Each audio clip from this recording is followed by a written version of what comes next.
So now we are going to see how technology can help us quickly solve a linear programming problem. So the first thing here I would like to introduce the website that's called www.zweiGmedia.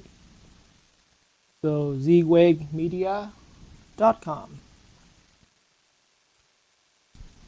And so on my computer screen, in case the web address is a little too small for anyone to view, then I have it written on my writing board right here. But on my computer screen, once you're using any web browser and once you're in the main page, this is what it looks. Now this is an official website that is the supplementary material that comes with the textbook for finite mathematics and applied calculus, written by Stephen Weiner. And this is equivalent. This is the supplementary material equivalent to the 7th edition of the textbook. And so once you're on the main page right here, what you want to do is to navigate to that tab, and currently appear in green color right here. So click on that tab that say Online Utilities. And once you're clicked on Online Utilities, on the left-hand side here, it lists quite a few different utilities convenient for our study in business mathematics. And so as we look down under matrix and linear algebra tools, there's a line that says Simplex Method tool right here. And this is the pretty cool thing I found about this tool is that it has an update here that just now happened back in April 2020. So it's recently new, and before that date, it also had a pretty powerful previous version of that. But so now if we click on that link right here, it's gonna pop out the actual tool. And so this tool runs, so as I introduced in the beginning of the video here, we use this tool mainly as the main solver for any of the linear programming problems. So this tool really can give us the solution to any linear programming problem. But the method that this tool runs is based on the simplex method. And so, but since many instructors are moving their classroom to online and also moving their students into that direction, we're using technologies to save us from doing the actual simplex method by hand right here. And so here we are. Let's learn how to use this tool over here to do a simplex method problem. But really what we're doing here is we're just gonna solve any linear programming problem, any maximize or minimization problem. So the main body of this program is simply just a window that's embedded within your web browser. And this window has a main input box right here, and you don't need to worry about entering any other thing in any of the other input box. But this big input box right here is where you're gonna be entering your complete minimization or maximization problem here in this. And I am actually quite impressed myself that this is a very simple looking tool, but very powerful and as a matter of fact, this input box right here, it takes almost any way how you write your maximization or minimization problem, but surprisingly it will give you quite accurate result right here. And so allow me to do a demonstration. And now as an example, to show how this tool works, let me bring up an example where we want to maximize our objective function, being p as a function, equals x minus y.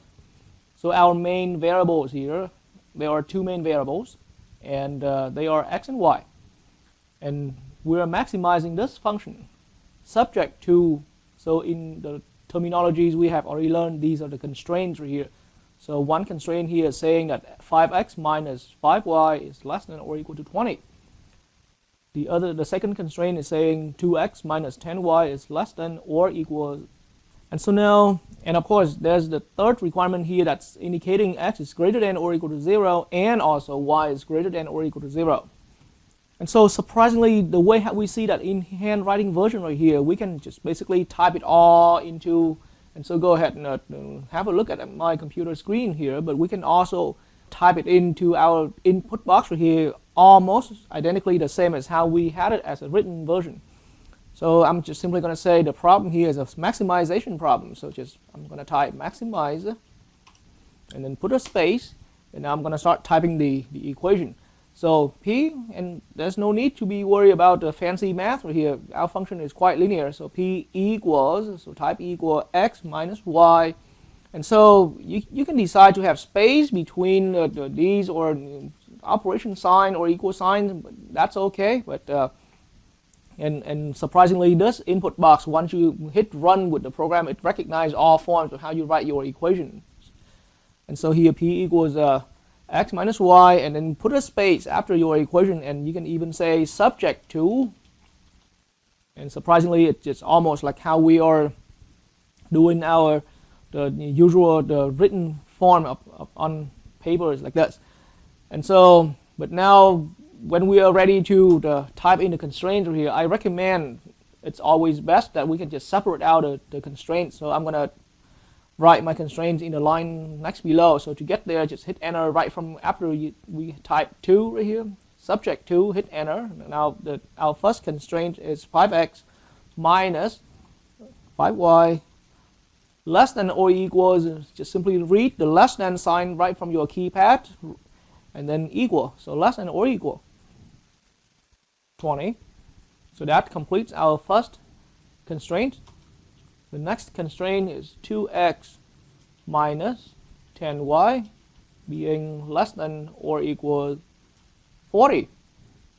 And the third constraint is, of course, x greater than or equal 0. And I regard the other constraint, the last constraint about the y variable, as the fourth constraint. So y is greater than or equal to 0.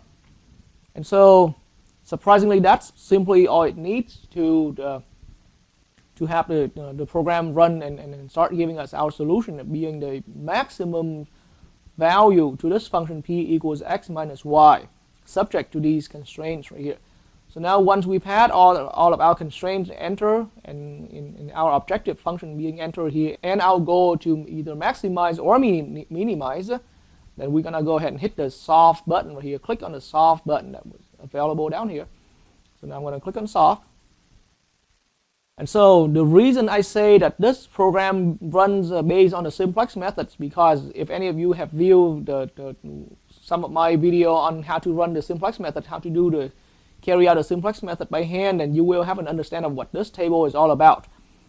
But so since we're using completely technology, then if you don't want to understand what these tables are all about, that's completely fine right here. But the answer to our problem, the solution to our problem here is that, well, in the language, in the formal terminology, our optimal solution, meaning in this case right here, our maximized solution, p gets largest, the maximum value for p, the line here says p equals 4. So now back on my writing board to summarize out the answer, the function p here gets to largest value. So I would say maximum p, right? The maximum value of p equals 4. And when does that happen? Happen at where? It happens at x equals, now let's continue reading here, x equals 4 here, and at the same time y equals 0. So the whole statement right here, x equals 4 and y equals 0 is the pair of values that gives us this maximum value for p. And formally, it's being regarded as the optimal solution in a concept of a linear programming problem. And then once we're ready for another problem to be done using this powerful tool right here, and then surprisingly there's a convenient erase everything button right here. Let me show you how it works right here. But once you click on erase everything, now the box, the tool returns to its initial state right here before you input any problem in there. and completely blank, ready for another problem to be done. In the same tool there, let's now see how it can help us minimize a function. So here what I have is my objective function being a different function, c equals 6x plus 6y, and a subject to these constraints are here. So my first constraint here is being x plus 2y greater than or equal to 20, and here is 2x plus y greater than or equal to 20. And of course the last two constraints here being written in one line, x greater than or equal to 0 and y greater than or equal to 0. And so having had some experience in a previous problem where we maximized that problem earlier, and so here it's the same way, and we don't even need to worry about capital or capital letters or the lowercase letter. So just minimize, a little typo there, minimize, and our function here now is named c equals 6x plus 6y, and then let's say subject to, now I'm going to hit enter, ready for inputting my constraints here. So x plus 2y being greater than or equal to 20, and our next constraint here is being 2x plus y greater than or equal 20, and then x is greater than or equal to 0, and then the fourth constraint here is x is greater than or equals to 0. And so that's everything it's neat, and now it looks like we are ready again to see the solution.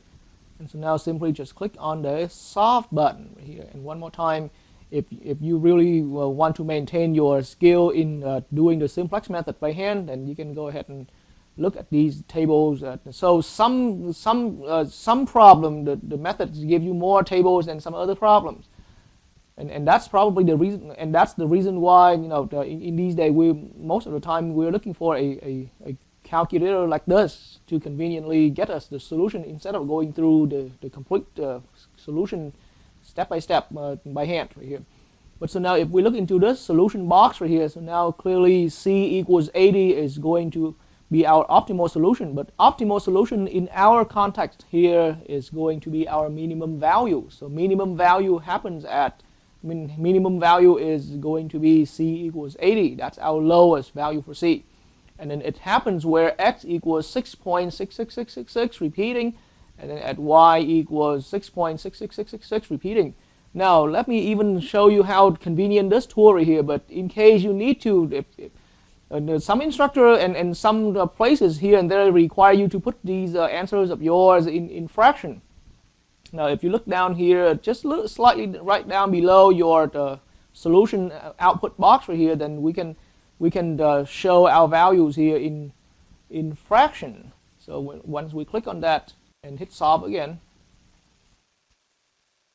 then it's going to rerun the problem, but now this time it's going to give us our solution here with all of these values for x and y completely as fraction, which could be your preferred way of expressing the solution. And so here we are ready to make our final conclusion. So this function c now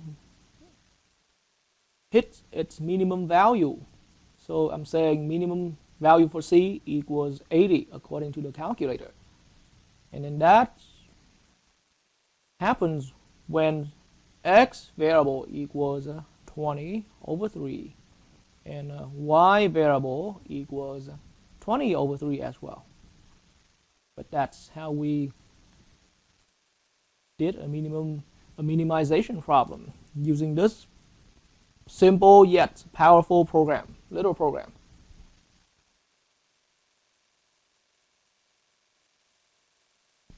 And there's the website again, and start enjoying your work with this powerful tool.